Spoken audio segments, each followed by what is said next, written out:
Hello, I am Alisha Malik. I have came to the screen of Shiro Vision with some new pieces of news for you. Prince Harry and Meghan rejected royal title Dumbarton for Archie. Prince Harry and Meghan Markle's son, Archie Harrison Mountbatten Windsor, was born on May 6, 2019. However, the great-grandchild of the reigning monarch of the United Kingdom, Queen Elizabeth, doesn't have a royal title. According to a news report, the Duke and Duchess of Sussex rejected the title Earl of Dumbarton for Archie as it contained the word dumb, and they feared it could lead to bullying or affect unfortunate nicknames.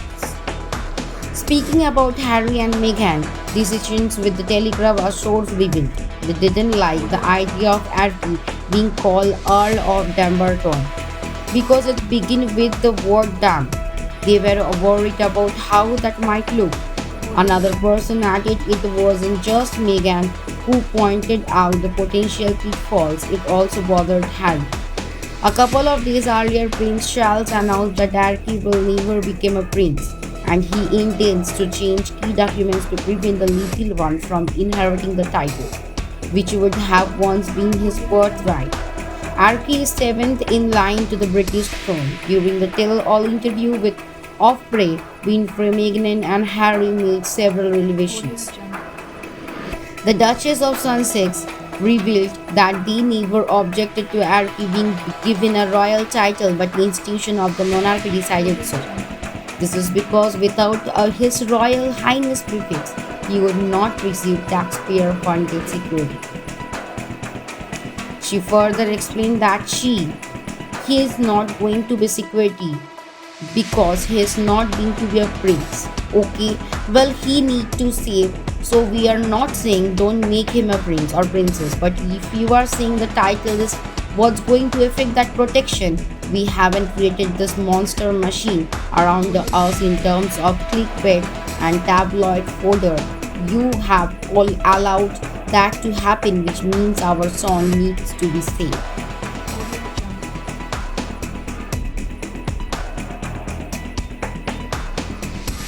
Mumbai Special Investigation Group to probe fake vaccination racket suspected of using distilled water in vials.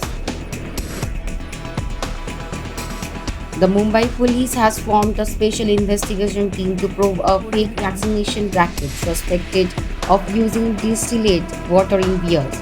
According to sources, DCP Vishal Thakur will be heading the investigation.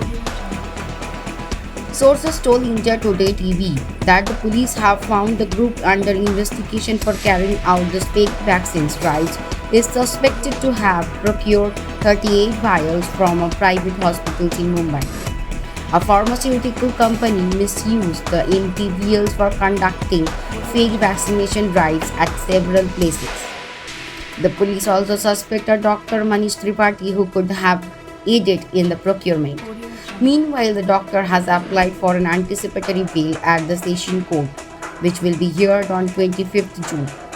The group collected the empty vials and then put to use at several places in Mumbai, including Hiranandani Heritage Housing Society. The employees of the particular pharma company were, however, given original doses of COVID-19.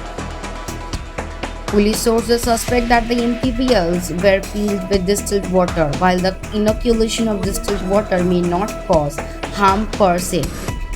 The citizens who took the jab were given the false impression that they were being given the COVID vaccine, protecting them from the virus. The Borivali police on Wednesday registered a fourth FIR in connection with the vaccination fraud in Mumbai. The police have filed a case under IPC Section 308 culpable homicide not amounting to murder.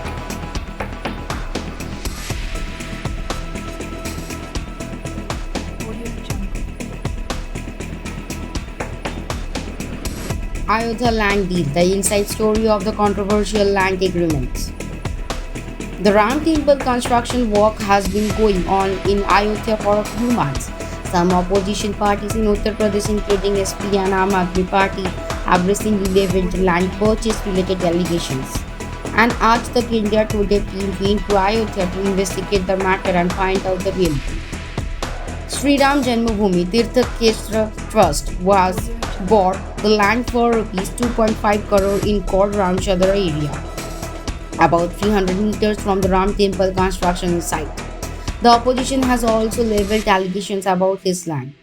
Land registry papers available with Aaj Tak say Ayodhya Mayor Rishikesh Upadhyay nephew Deep Narayan Upadhyay bought this land from Devendra Prasad Acharya for rupees 20 lakh and sold it to the trust for rupees 2.5 crore. Aaj Tak investigation has revealed that this is government land and cannot be sold until it's freehold. Ayodhya sub-registrar SP Singh was recorded on camera saying Nazul land is government land and cannot be sold until it's freehold. He had it's the responsibility of the buyer to make inquiries about the land before its registry. He said one can own it but cannot sell it. Own it but cannot sell it. The question is how and why did the trust buy the disputed land? SP Singh said only the trust can answer this. We do registries because we get stamp revenue, he said. Ayodhya Mahal Devendra Prasad Acharya said he sold the land for rupees 20 lakh and he didn't know that it was sold to trust 3 months later for rupees 2.5 lakh.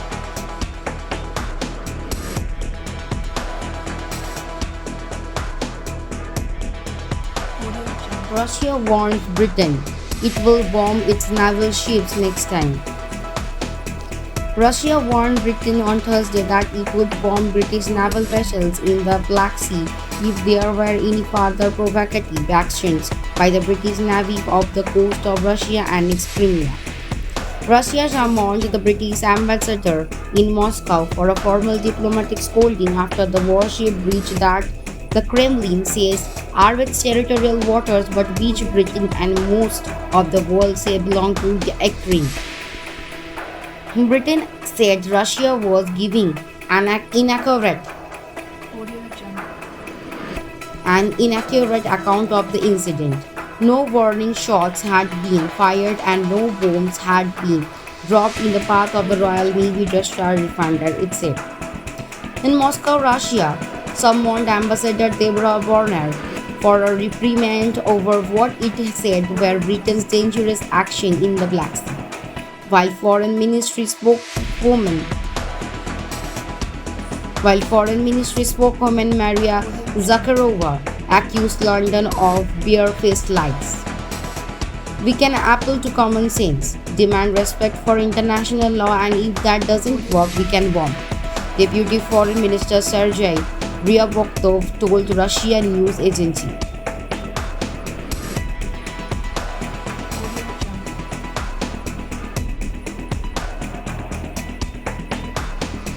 As fear of third wave looms large, COVID-19 numbers rise again in Maharashtra. With the weekly growth and positivity rate rising in some Maharashtra districts and fear of Delta plus cases looming, the Uddhav Thackeray government has sounded an alarm, asking districts with a relatively higher cash load to not rush the process of easing restrictions.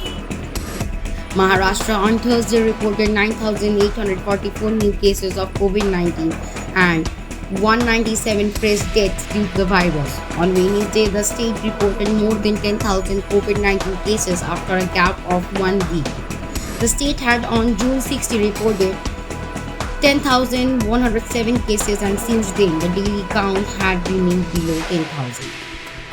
The latest concern for the state is the weekly growth rate in 11 districts against the state average of 0.15% and high weekly positivity rate in 10 districts against the state's average of 4.54%. While the state COVID task force has clarified that there is no alert for a third wave in the state in 2 to 4 weeks, however, it was stressed that the state needs to be prepared if it comes earlier than expected. Maharashtra accounts for a fifth of all COVID-19 cases in the country. CM Thackeray stressed that there should be no hurry in relaxing the COVID-19 restrictions, adding that the local administration should not take any chances considering the threat of the virus spread.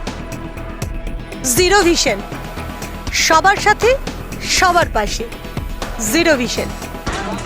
Zero vision আজ কলকাতা তথা গ্রাম বাংলার পশ্চিমবঙ্গের সাধারণ মানুষের পাশে এসে দাঁড়িয়েছে। Zero vision সবার সাথে সবার পাশে। আপনারাও পারেন জিরো ভিশনের মতন সবার পাশে এসে দাঁড়াতে। আসুন না, সাহায্যের হাত বাড়িয়ে দিই। আপনারা যদি সাহায্য করতে চান, তলার এই নাম্বারগুলোর সাথে যোগাযোগ করতে পারেন। প্রত্যেকটাই আমাদের জিরো ভিশন সংস্থার নাম্বার। ভালো থাকুন, সুস্থ থাকুন। That's it for today for me and my team. Thank you for watching. Please stay safe and stay at home. If you like our channel, please do subscribe, like, share and comment. Thank you.